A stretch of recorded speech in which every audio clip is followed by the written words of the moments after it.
The Hidden Game of Married Men and How You Fall for It. Carl Jung. Have you ever noticed how some married men seem to have a secret manual of seduction? That piercing gaze that lasts 2 seconds longer. The seemingly innocent conversation that leaves you thinking about him for days. The way he creates an intimate bubble of just the two of you, even in a room full of people. Let me tell you something disturbing. This is no accident. It's no coincidence. And it's definitely not love at first sight. There is such a sophisticated psychological game going on that most women don't even realize it's being played. It's a masquerade dance where he knows all the steps and you're discovering the choreography while dancing. Today, I'm going to reveal to you the backstage of this psychological theater. I'm going to show you the unconscious mechanisms that make you fall into this emotional trap.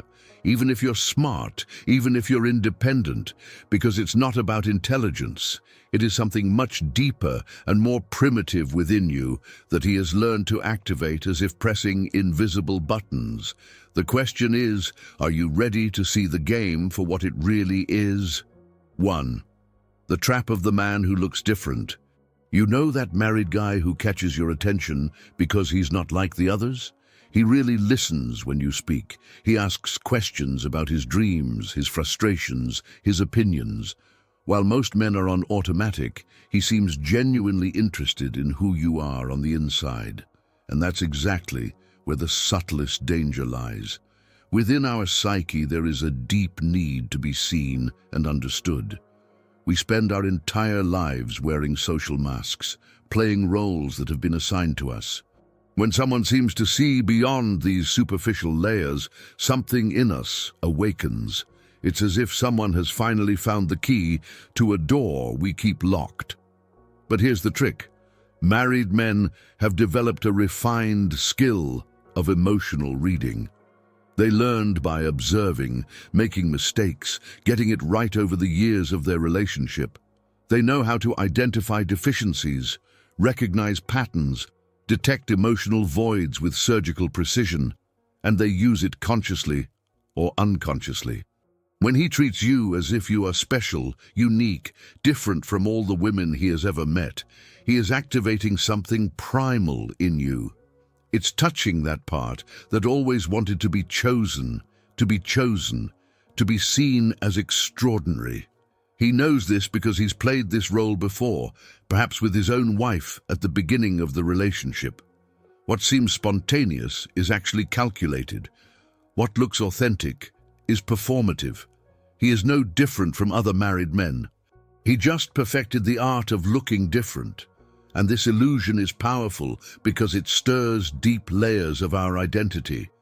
The question is not whether he is sincere in the praise or the attention he gives you. The point is that this attention comes from a place of incompleteness of it, not of plenitude.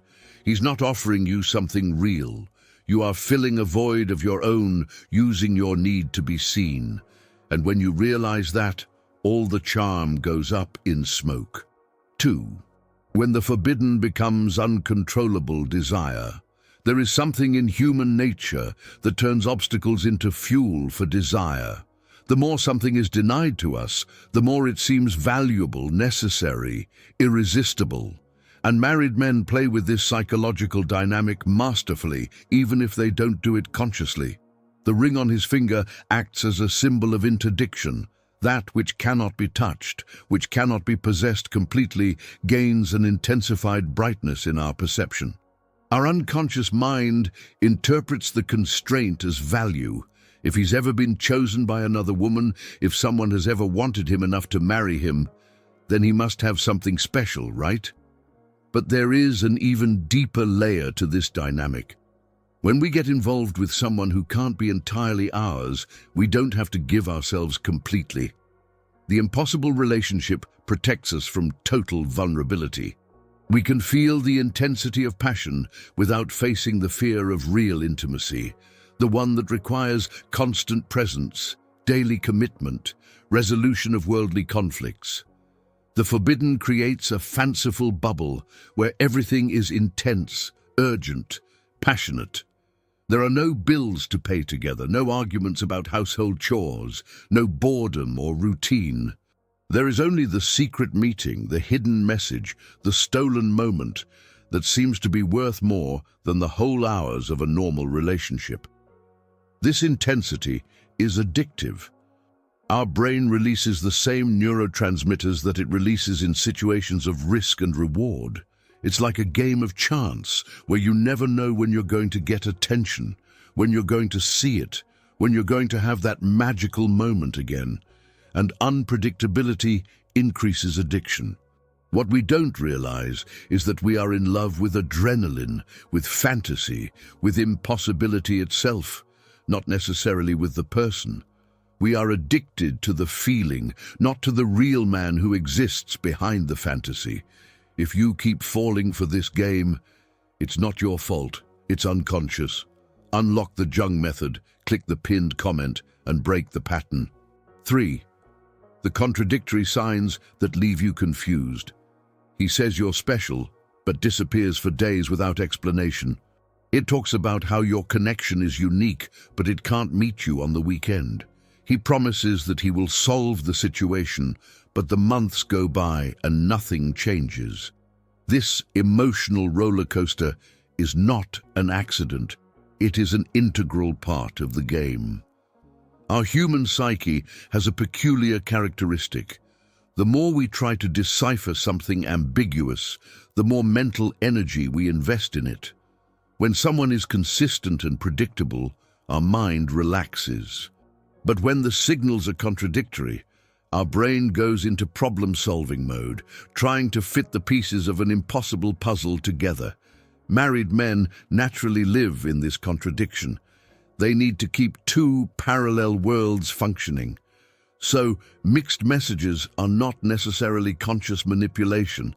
They are the real reflection of the internal division they live in. But the effect on you is devastating. You start to justify the inconsistencies. He creates elaborate narratives to explain why he acts in a certain way. Maybe he's afraid of hurting his wife. Maybe he needs time to organize things. Maybe he really loves you, but he's confused. And each justification you create holds you deeper in the web. This mental confusion generates a state of constant anxiety.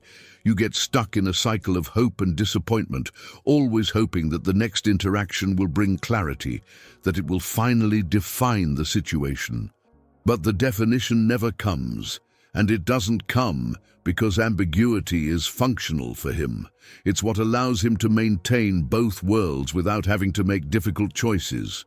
What you interpret as complicated love is actually convenient indecision. What seems like intense passion is just the side effect of never being sure of anything. Your nervous system is constantly activated, and you mistake this activation for passion. But it's not love. It's just your body trying to find balance in a scenario that has no possible balance. 4. Why do you believe his promises? When he says he's going to leave his wife, that he just needs the right moment, that he's just waiting for things to calm down, you want to believe it. And it's not because you're naive or foolish. It's because there's something in you that needs to believe in this possibility to justify everything you're investing emotionally. Our mind works with a mechanism called cognitive dissonance. When our actions don't match our values, our brain comes into conflict. And to alleviate this psychological discomfort, we change our beliefs to suit our actions. If you're involved with a married man, your brain needs to create a narrative where it makes sense, where there's a possible happy ending. His promises feed into that narrative. They give you the perfect excuse to keep going. It's not a case without a future. It's a true love that just needs time. It's not you being the other. It's you patiently waiting for the moment when you can really be together. This story assuages guilt, reduces internal conflict, allows you to continue without feeling like you are betraying your own values. But notice a pattern. Promises are always accompanied by justifications for why they can't be fulfilled now. There is always a temporary obstacle. The children are very young. The financial situation is complicated. His wife is going through a difficult time. He doesn't want to hurt her. There is always a compassionate, even noble reason to postpone, and you accept it because deep down you are also afraid. Fear that if he really left his wife, the fantasy would come true and you would find out that he is not who you imagined. Fear of assuming a relationship built on the ruins of another. Fear that if he did it to his wife, he could do it to you in the future. So empty promises serve both. He maintains both relationships. You hold on to hope, and no one has to face the uncomfortable truth that it will probably never turn into what you imagine. 5. The secret he'll never tell you.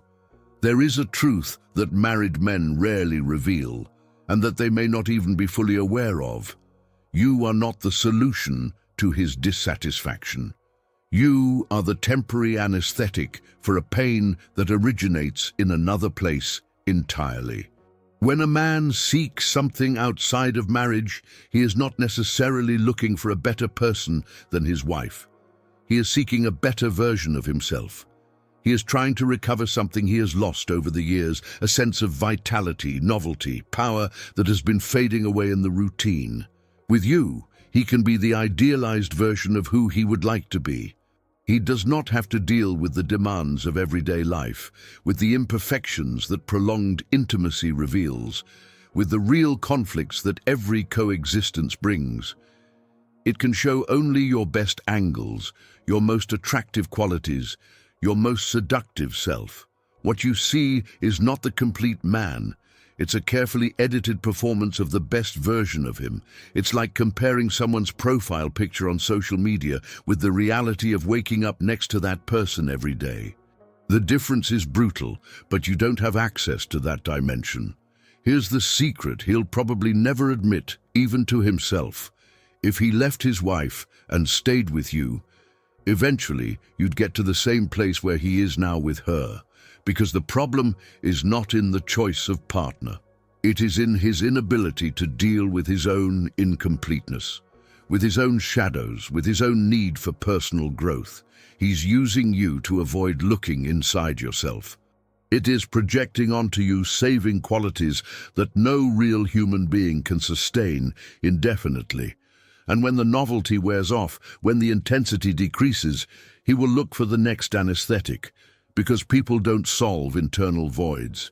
They only disguise them temporarily. You deserve to be more than the temporary remedy for someone's existential crisis. It deserves to be truly chosen, not as an escape, but as a conscious destiny. 6. How he uses his empathy against you. Women usually have a naturally developed empathic capacity. We can put ourselves in the other's shoes, feel the pain of others, understand complex contexts. It's a beautiful quality. But married men, consciously or unconsciously, turn this quality into a tool of emotional manipulation. He tells you about how his marriage has been dead for years, as he and his wife are just roommates, as there is no longer any connection, only obligation and routine, and something in you is moved. You visualize his sadness, the loneliness within the relationship itself, the imprisonment in a life that no longer satisfies him. Your empathy makes you want to ease that pain. You become the understanding that he does not find at home, the emotional refuge he claims he doesn't have, the person who finally really understands you. And in this, you find purpose, value, a noble reason for the existence of this involvement. It's not just physical attraction, it's emotional rescue. But there's a problem with this dynamic. You're only hearing one side of the story, his version, and our memory is extremely selective, especially when we're justifying behaviors that contradict our commitments. He's probably not lying about all the problems in the marriage, but he is omitting his own responsibility in them. Maybe his wife is distant because he's been emotionally absent for years. Maybe there's no intimacy because he's stopped investing in the connection. Perhaps his marriage is lukewarm because he has chosen accommodation rather than working through difficulties. But you don't know that. You only know the suffering character he presents. And your empathy prevents you from asking the hard questions. It prevents you from questioning the narrative. It prevents you from realizing that while he complains about his wife with you, he is probably complaining about you with his wife. Because men who run away from problems instead of facing them repeat this pattern in all relationships. Your empathy is precious, but you need to include empathy for yourself as well. And that means protecting your heart from those who are using your noblest qualities to keep you emotionally available without offering real commitment in return. 7. The truth about being the other. There is a cultural fantasy about being the other woman. Movies, soap operas, books romanticize this role as if there were glamour in clandestinity, power in choice, freedom in the lack of commitment. But the psychological reality is completely different, and we usually only realize this when we are already deeply involved. To be the other means to live in the intervals of his life. You are not the priority. It is the pause, the escape, the parenthesis between your royal obligations. Holidays, weekends, important dates, all of this belongs to his official life. You are left with the leftover time, with the rushed meetings, with the interrupted conversations when his phone rings and it's her calling. There is a psychological humiliation in this position that silently erodes your self-esteem. Each time he chooses to go home instead of staying with you. Each time he cancels a date because a family commitment has arisen. Every time you need to delete messages, hide photos, lie to people about where you were or with whom. All of this deposits layers of shame and inadequacy within you. You start to feel smaller, less important, less deserving. And this is neither dramatic nor exaggerated. It's the natural result of accepting emotional crumbs when you should be hosting a feast.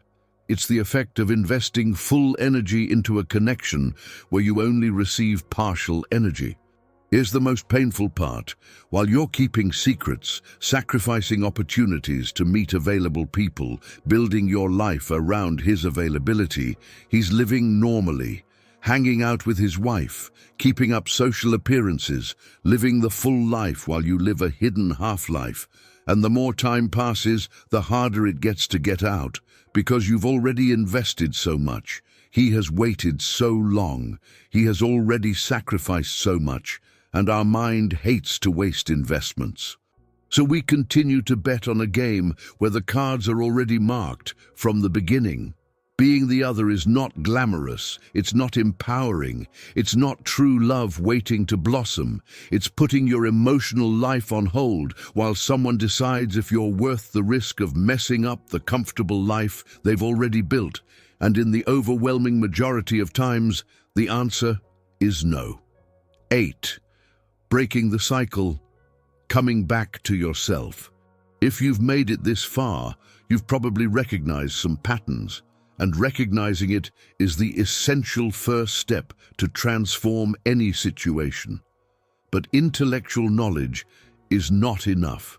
We need to reconnect with parts of ourselves that have been dormant during this involvement. When we get lost in an impossible relationship, it's usually because there's something in us that needs attention, a void that we try to fill through someone else, a lack of appreciation that we seek in his eyes, a need to feel special that we put in the hands of those who can't really offer us that. Coming back to yourself means asking the hard questions. What in me accepted this situation? What emotional need was I trying to satisfy? What was I avoiding in my own life by keeping busy with this relationship? These questions are not to blame yourself. They are to know yourself more deeply. There's something liberating about realizing that no one can complete you. No one can fill your voids. No one can give you the self-love that only you can cultivate. When you take away from someone else the power to validate your existence, you finally become whole. And ironically, it's only when you're whole that you can create truly healthy relationships. Getting out of this cycle requires courage. It requires facing the pain of grief for a fantasy that was never real. It requires accepting that you deserve more than crumbs disguised as love. It requires rebuilding your self-esteem from within, not from the reflection you see in his eyes. But on the other side of this courage, there is freedom. There is the possibility of creating a life where you don't have to hide, where you're not waiting forever for someone else to decide if you're worth it, where you can be loved completely, publicly, without shame or secrets. You were not born to be anyone's second choice. He did not come into the world to live in the shadows of someone else's life. It deserves to be the main choice, the love celebrated, the constant presence, and not just the secret meeting. And it all starts when you decide that you choose yourself first.